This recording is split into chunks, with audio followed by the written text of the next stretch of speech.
আসসালামু আলাইকুম। মাইসেলফ সুজন শেখ। আমরা আজকে আমাদের স্কুল মাতৃছায়া যে সফটওয়্যার আছে এই সফটওয়্যার সম্পর্কে বিস্তারিত আলোচনা করব এবং ওয়েবসাইট যে আছে আমাদের ওয়েবসাইটে এই সফটওয়্যারের মাধ্যমে কি কি ফিচার্স কাজ করে সে বিষয়গুলো দেখব।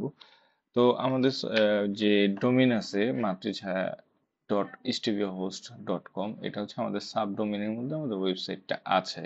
তো আমরা যদি এইটার পাশাপাশি আমরা এই ডোমেইনে স্ল্যাশ দিয়ে সফট লগ ইন দিয়ে আমরা আমাদের মেন যে সফটওয়্যার আছে এই সফটওয়্যারের মধ্যে লগ ইন করবো।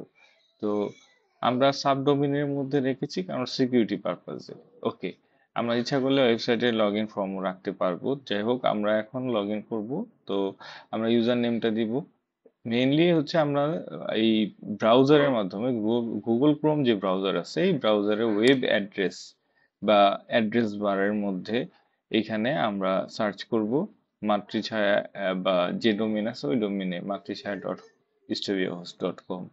তো মোবাইলের ক্ষেত্রেও সেম, আমরা মোবাইলে যে ব্রাউজার আছে গুগল ক্রোম ওই ক্ষেত্রে বা অন্য যে কোনো ব্রাউজারে আমরা অ্যাড্রেস বারে গিয়ে জাস্ট ডোমেইনটা লিখে স্ল্যাশ দিয়ে সফট লগ ইন দিলেই আমরা লগ ইন করতে পারবো। আমাদের সফটওয়্যার মোবাইল ফ্রেন্ডলিও আছে।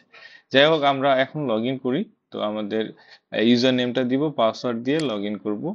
লগ ইন করলে আমাদের লগ ইনের যে ড্যাশবোর্ডটা আছে এই ড্যাশবোর্ডটা আমরা দেখতে পাচ্ছি। এখানে আমাদের ড্যাশবোর্ডটা দেখা দেখা যাচ্ছে যে সফটওয়্যারের মেন অ্যাডমিন প্যানেল। এখানে যে অপশনস গুলো আছে school management, school academic, student, administrator, accounting, examination, এগুলি হচ্ছে মডিউল।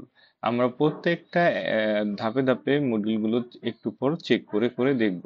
G, thank you. এরপরের সেকশনে আমরা দেখব যে কিভাবে আমরা একটা স্টুডেন্টের আইডি অ্যাড করতে পারি